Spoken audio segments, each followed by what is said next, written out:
Okay, great. Hello, everybody. Good morning. Welcome to part two of our webinar. So I'm Laura Travers from the Devon Alliance for International Recruitment, and I'm here today with Madhu. Hi Laura, hi everyone. Hi, nice to see you again. Yeah, How have you been since we last spoke? yeah, I'm good. And lots of questions I have got from all my subscribers and Great. our viewers. Yeah, excited Cool. for this. Yeah, I'm looking forward to answering them. So do you want to get started? What have you got for me? Yeah, I have got a few questions written on my phone. Of So first course. question is for you is like lots of people they have cleared their IELTS or OET and CBT long ago, and they're asking if when UK government, like when NHS will start recruitment, whether they will give priority to those candidates who have passed their IELTS or OET long time ago and their test is about to expire. So the NHS will prioritize them, or how it will be? Excellent question. So, because we work in the recruitment space, our first priority is getting the right candidate in for the job. So, if you're a general nurse and we're looking for theatre nurses, then of course you won't be placed in that theatre nurse role if your OET or your IELTS is coming to an end. And don't forget, it's 2 years validity that you've got on your IELTS and your CBT or your OET. So, first and foremost, we place for the job role. So, if we're looking for ophthalmology nurses or theatre nurses, we will look for those types of nurses, obviously, to fit those roles. And then if it's a general nurse, and you are right for the job, then we will put you forward. But I would suggest that you keep us up to date if you have applied with us about when your exams will expire, because obviously we need to know, and we will write that on your file as well. And we will try to prioritise based on when they expire. But as I said, our first priority is filling the job with the most appropriate candidate, and then we will look at validity of exams and things. Yeah, you're right, because those candidates who are like most eligible for that particular job, they will be prioritized. Yeah, that's Yeah, good. I but think but we do care about exams and stuff, and we yeah, know it. We know it's really stressful. There's been a pause for about quite long. six Yeah. six to 8 months. Has been a long time. So just if you're worried about your exams expiring, just keep us updated, send us a message, and we can put a note on your file that they will expire soon. We can definitely put that as a priority, but it's not the number one priority. It is a priority, but it's not the first.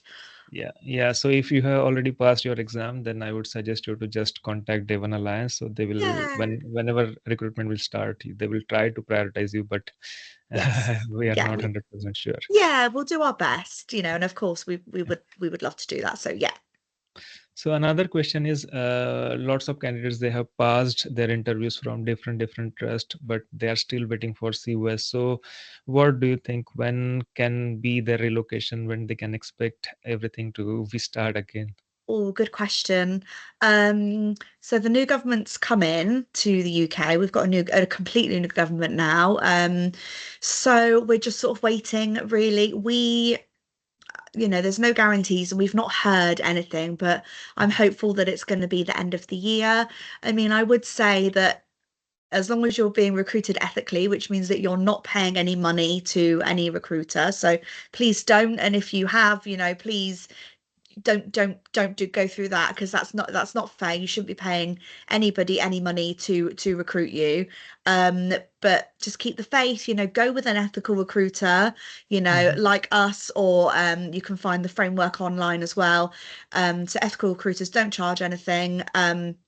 And then, as like people like us will be honest with you and tell you. We're hoping towards the end of the year, sort of like September October time, we'll be in a position where we can start telling people and we can start issuing formal offer letters. So we will interview and offer an initial offer letter, and then a formal offer letter when we know sort of where you'll be going. So we hope that within the next few months we'll be issuing formal offer letters and starting to get causes out. But if you sort of ask me now to give a definite date, we really don't know. But my opinion is the end of the year, sort of September, October, and that's what we're hoping for. Um, yeah, and that's all I can sort of say, really. That's all I know. Yeah, you're right, because lots of people are asking like when the recruitment will start, but At the moment we can't give them the right answer that when the recruitment will start. It's not in our hand actually. No, if I knew, I would tell people, and it's going back to the question of the expired documents. We would know then to say, right, okay, we'd have more time to get people lined up, and we'd know about the expiry of the documents and things. But the truth is, we really don't know, and I wish we did, because it would be less stressful for people. And if I did Yeah. know, I would say, but I really don't know. Yeah. So, and you have also raised a good question, like do not contact those who are like asking you for money, because recently I came live in Instagram on Instagram. So there was a girl who told me that somebody in India, in Delhi, they have asked her to pay 9,000 pounds for her recruitment. It is a huge amount. No, You don't have to pay anything to any agency to get no, recruited to the UK. So it no. is so. I felt very bad after hearing that. It's I think, horrible. yeah, it's terrible. So those who are watching this, if you are having any doubt, you can contact Devon Alliance, or you can contact me as well, because I am also helping all the nurses to come to the UK in right path. Like you will not have to spend anything. I have created lots of videos on this as well. How much exactly you will have to spend in your process? Like you just have to spend on your registration test. You don't have to spend, especially on employer. To finding employer, you don't have to pay anything. No, no, So and Trust will refund you the cost of your English language exam, your NMC registration fees as well, your CBT exam, and they will pay for you to go through your OSCE with all of your training as well. So you'll have like the initial sort of costs, and then once you're in the country and you've started your job, you'll get reimbursed those costs as well. yeah.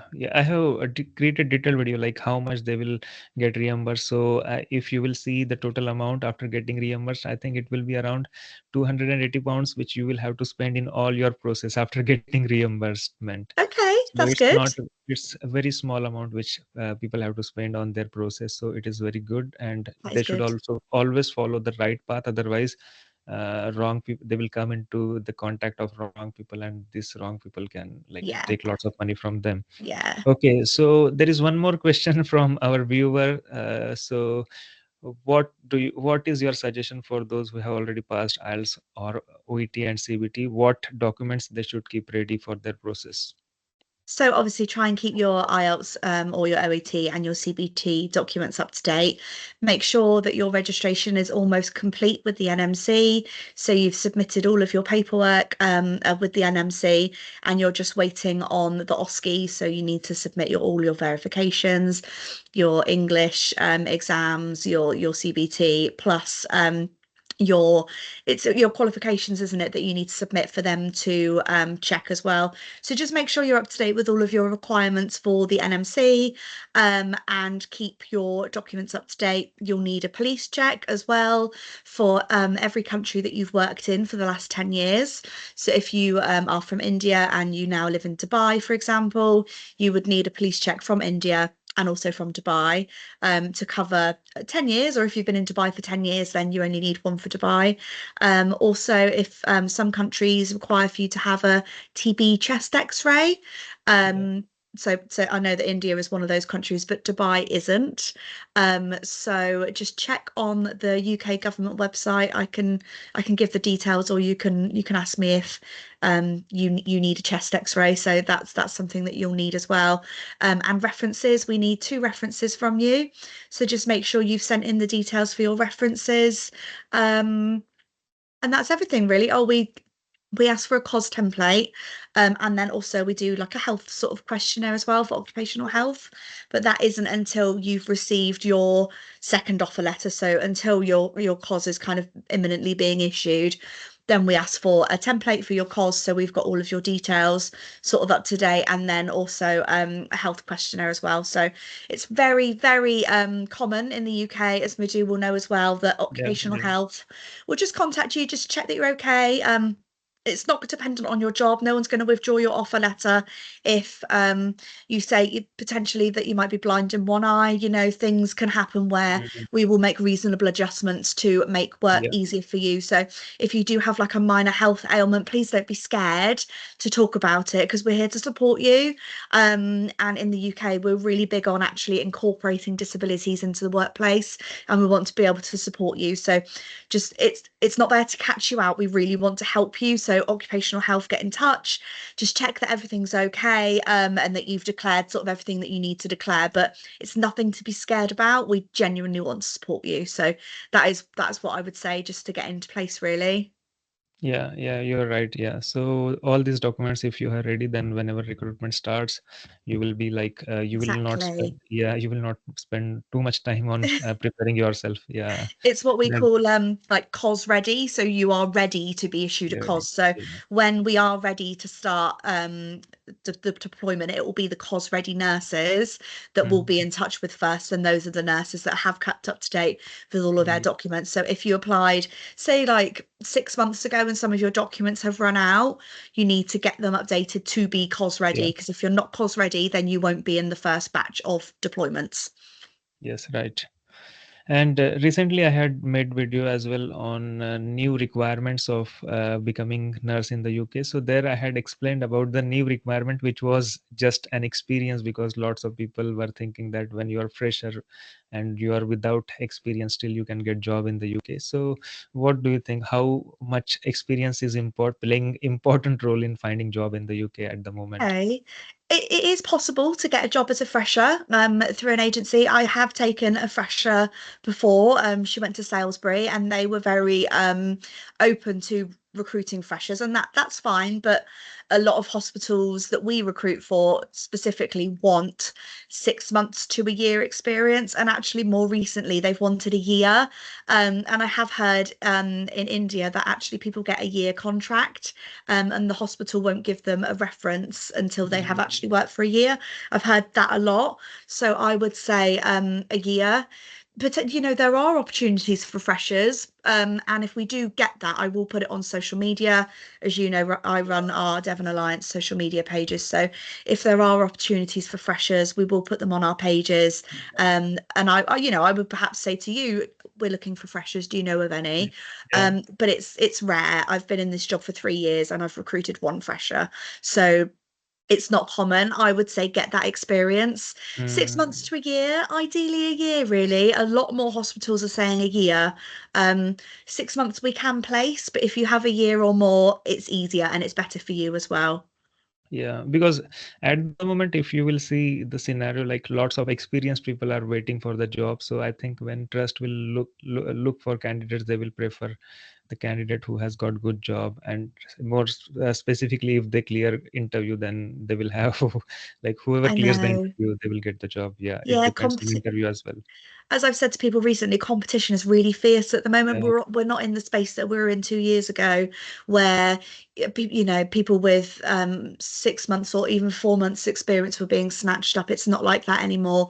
You know, you want to have that competitive edge, and the competitive edge is as much experience in your chosen field as you possibly can. So as much experience as possible. Yeah. So there is one candidate who had got visa already, but their trust had postponed their he could not come on that particular time, and they had Okay. postponed to the next month. But his visa got expired. So what do you think?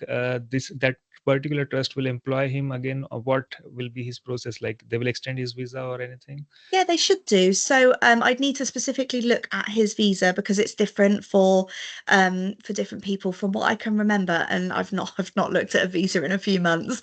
Okay. Um, you've got 3 months from when it's issued that you can arrive. It Yeah, says 90 that at days. the They will top, they doesn't will it? give you 90 days to Oh like yeah, only fly. 90 days. So that's Yeah, expired, has it? yeah. So So the it's yeah, I mean, there's no reason that the trust shouldn't, you know, they've spent all that money already on the cos and the yeah. visa. That would be, I can almost sort of say that that would be silly for them not to continue, but he Mhm. needs to get in touch with them and find out what's happening. Yeah.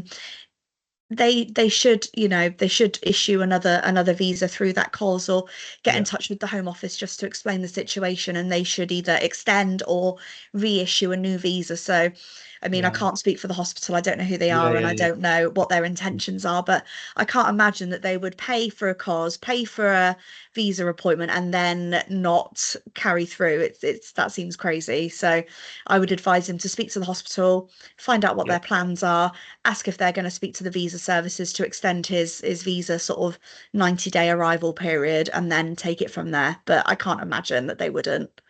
Yeah, so yeah, I have suggested the same because we can't give the answer because it's all depend on the trust, like what they actually want, right?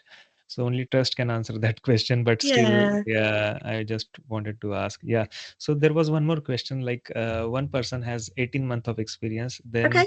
he has stopped the job and was preparing for IELTS or OET and CBT, and he has got almost 18 months of gap now. So what do you think, how is his like position at the moment? What do you think? I think, oh gosh, yeah, that's a tricky one actually.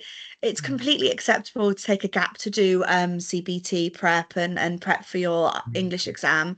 Completely. 18 months, that's quite a lot. mm, Um, 18 months experience in the first instance is good, but I would probably, if I was to look at that, expect maybe 6 months to a year gap. yeah. Um, 18 months is quite excessive, and I don't think a hospital would accept that as a reasonable gap. I would advise him to Mm, go back and just get another 6 months experience.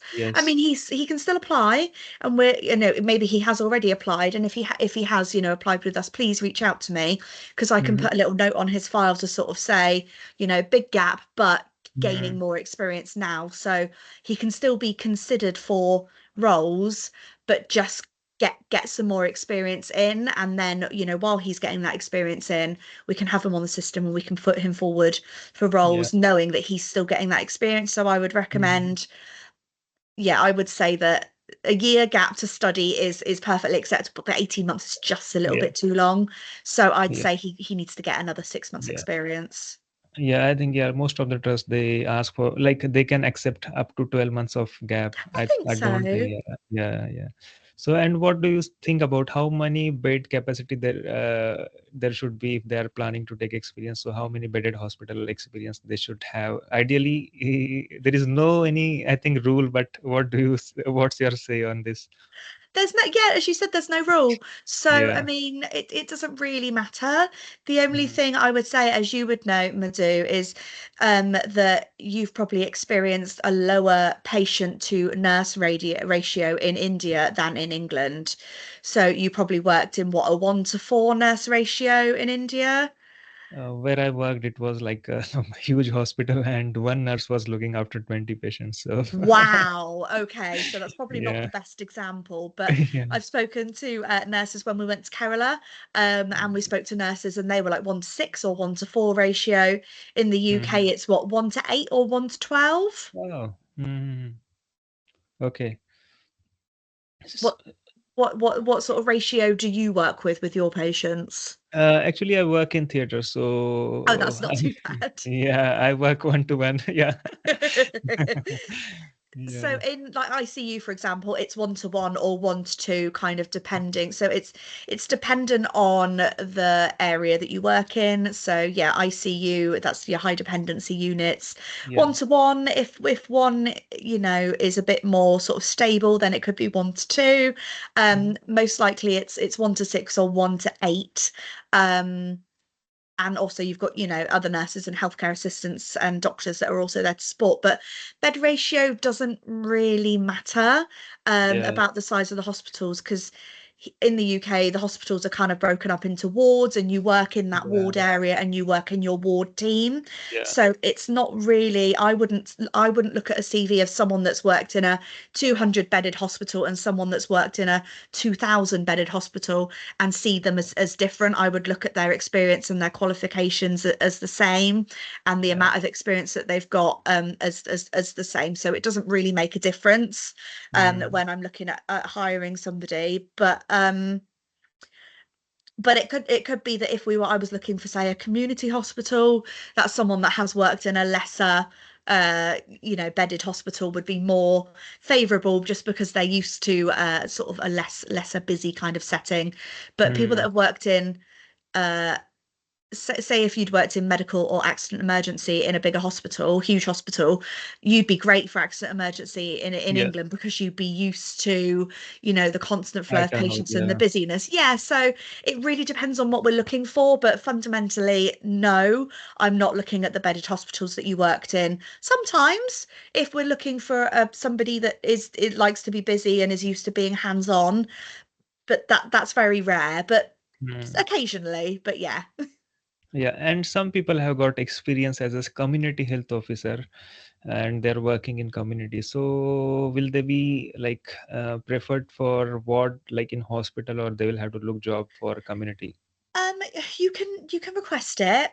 It depends. So if you've travelled around the community, there have been in the past jobs where that have come up where people are sort of needed to travel around as a community nurse, or that they were called the old district nurses. So they would go and Mhm. visit Yeah. patients in their homes. I mean, those opportunities are needed, but what we found was it's really, driving is difficult. So nurses from overseas, they can't drive. Driving in the UK is very different. There are these people are in rural areas, so there's like cows crossing, or the roads are small, and it's really stressful, I think, for international nurses to jump straight into a community Yeah. role. Um, in some of the hospitals that we have with our trusts, so I'll use, for example, Torbay, because I've worked at Torbay for a really long time. Um, they'll have like they used to be called cottage hospitals or community hospitals. So Hmm. Newton Abbot, for example, they still have a minor injury unit and an inpatient kind of setting. It's based in a town that's maybe not as expensive to live in as Torbay. So I think that is kind of like a good alternative. So even though it's called a community hospital, it's still got the wards, it's still under the same management team. It's got like a minor injuries unit rather than a busy A&E, which may deal with fractures, it might deal with the cardiac kind of cases, whereas minor injury unit is minor head injuries, minor injuries. So you can work in the community, and you can work at a slower pace hospital if you wanted to, but if you wanted to work for the acute trust, you can request it. And we'll do our best. I had an incident. We had an incident, not an incident, but something happened about a year ago where we'd placed somebody in a community hospital and they declined the role. They weren't going to take it in a Oh, community. They wanted to take an acute, and then 2 months later, recruitment completely stopped. So they still no. haven't been deployed. They're Yeah. still waiting, and they declined that role. So Yeah. yeah, I would say talk about it with us. Yeah. If I you're have. if you're not Yeah. happy, we'll talk about the benefits of where you're being placed, and the education is Mhm. still the same, etc., etc. And when you pass your OSCE, you can, of course, you're Then you can you're change. able to apply on NHS jobs to move around the Yeah. hospital to go to an area that you would like to sort of work in if that's what you want. But so yes, to answer your question, you Yeah. can work in a community setting, you can work on the acute setting, you can of course request, but that doesn't mean that it's going to be guaranteed. We obviously work as best as we can to request, and we want you to be happy. But if we offer you a job role and you're not sure, talk to us about it. Don't just decline it, straight away, because Yeah. you just don't know when the next role will be available. So yeah. Yeah, I had also seen lots of candidates. They were asking me like when recruitment was about to stop, like that time you may have seen mostly community jobs were there, like available for people. So I also suggested all the candidates like if whatever you are getting, go for it. Like once you go there, once you get your pin, you can change your job in your own trust, like on your trust website. You can check jobs and you can apply, and what wherever you want to work, you can get job there. Yeah. Okay, so yeah, we have our few viewers who are like in India we call 12th, but here in UK we call A levels. Okay. They are doing their A levels and they are planning to pursue nursing in future. So they are asking like after 5 years whether UK will recruit internationally educated nurses or not. So what is the long term NHS plan for international recruitment? Good question. So Yeah. we recently went to a webinar that was held by the UK Home Office, and they have said that international recruitment is part of the long-term NHS plan for the next 5 to 10 years. So there is no reason that in 5 years the international recruitment will have stopped. Yeah. So yeah, they have like they still can think about UK nursing after five Of years. But yeah. course. We'd be, reach out to us. We'd be excited to have you. Some of our team recently visited some nursing colleges in India, and we think that education is so important. So if uh, you're at a college or anything like that, and you want us to get in touch or even do a webinar about the opportunities to your college, we're more than happy to come along. So reach uh, out to us, and we love things like that. you would like to do webinar in colleges Of if course. yeah, okay, good. Good to know that I can like ask colleges and they can have webinar with you. That will be great. Yeah. Course. Yeah, yeah, of course. We love to answer questions and help people sort of achieve their dreams of being a Yeah. UK registered nurse. Yeah. So, what is the age limit to become a registered nurse in the UK? Um, yeah, I mean there is really no age limit. Your visa is for 5 years, so as long as you can work for 5 years to sort of meet the requirements of your visa that's set out, the trust has obviously paid for all of these things, and they sort of need a return on their investment to be frank. So, you would need to work for the 3 years or the 5 years to be able to complete your visa term. So as long as you can do that, sky's the Yeah. limit, really. Yeah. Yeah, actually, I take OET classes, and I have some candidates who are around 50 years old. So Fine. they are worried about their age. I said, no, there is No. nothing like this in UK. They accept everyone. Like Yeah. as long as you are able to do your work, Yeah. they will accept you. And retirement age is also quite high in UK Yeah. as compared to India, so they can still work here. So lots of people were worried because of their age. Some people they are in their 30s they want to do nursing. I said it's totally normal to do nursing in at the age of 30. Yeah. It's not Yeah. too long. Yeah, so that's good because if they will hear this message from your side, then they will be more happy. Yeah, that's There's very no good. age limit. As long as you're, over 18, you can do the job, you meet the visa requirements, you've got a great CV, and that you can work to sort of your visa limit or above, then fab, no problems. So I know the answer for this question, but my viewers want answer from your side. No What is problem. the recruitment plan for Nepal, Pakistan, and all the red list countries? I don't know. I wish I had an answer.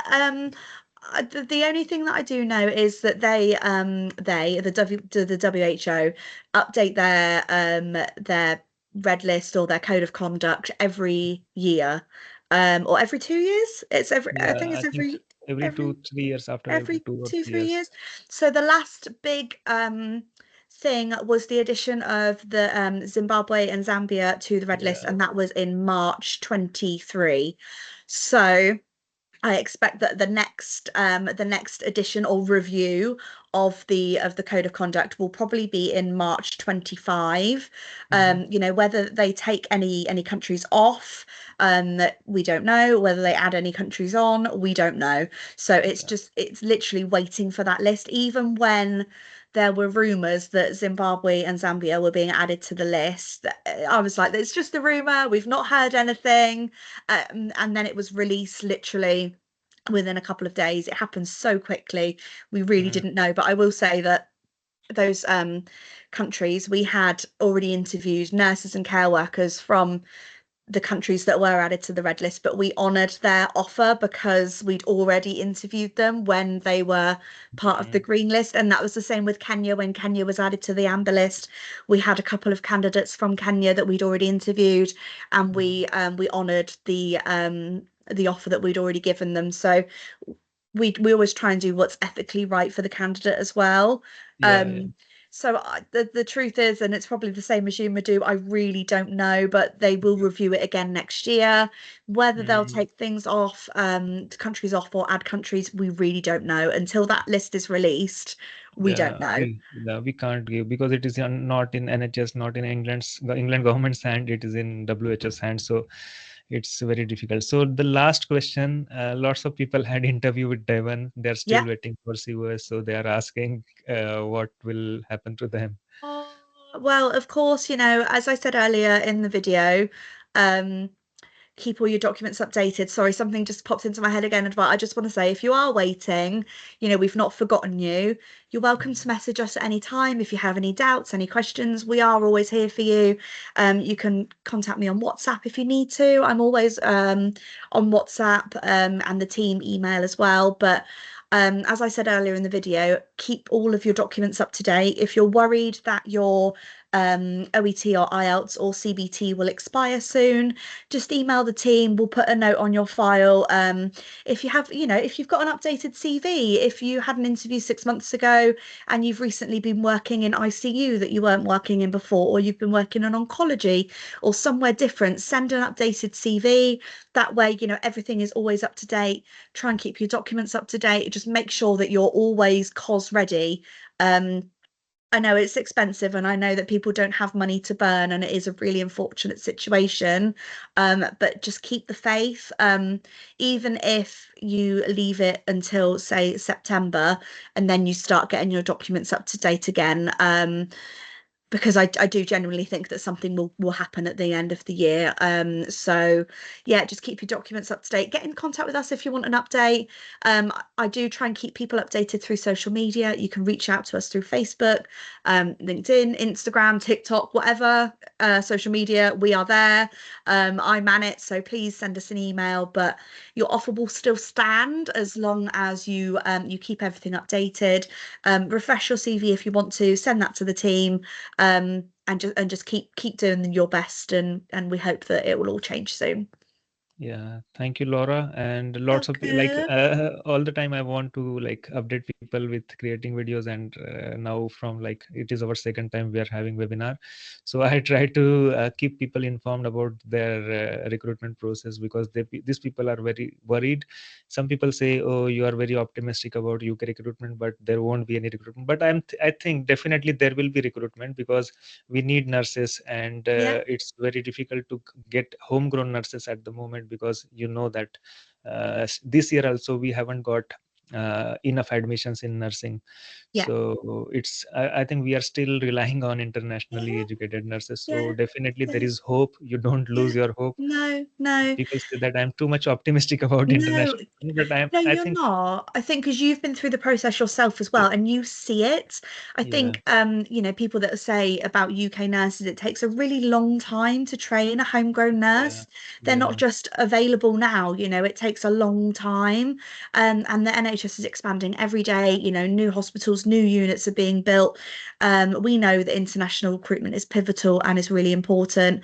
I know it, and also I wouldn't have a job if it wasn't moving forward. So I'm still in my job, so Mhm. that's a good sign.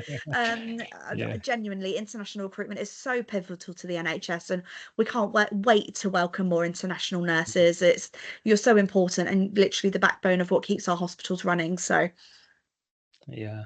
Yeah. Thank you, Laura. I will also keep updated everyone on my channel, and I think Laura will also make other videos on her like Devon Alliance channel. So you subscribe to her channel as well, and like thank you. And I hope that we'll do, well, we've got to do a third installment.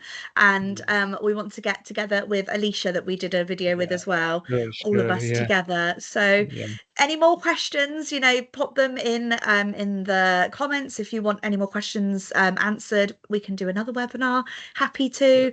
yeah. Any questions that you have for us, and if you want to email our team, it's Devon Alliance, all one word, at nhs.net. So we'll leave it there for now. And thank you, Madhu. It's been lovely. Thank you, Laura, for your time as well. Yeah, Absolute pleasure. I will see you again in a couple of weeks. yeah. Thank you. You. Thank you. Bye.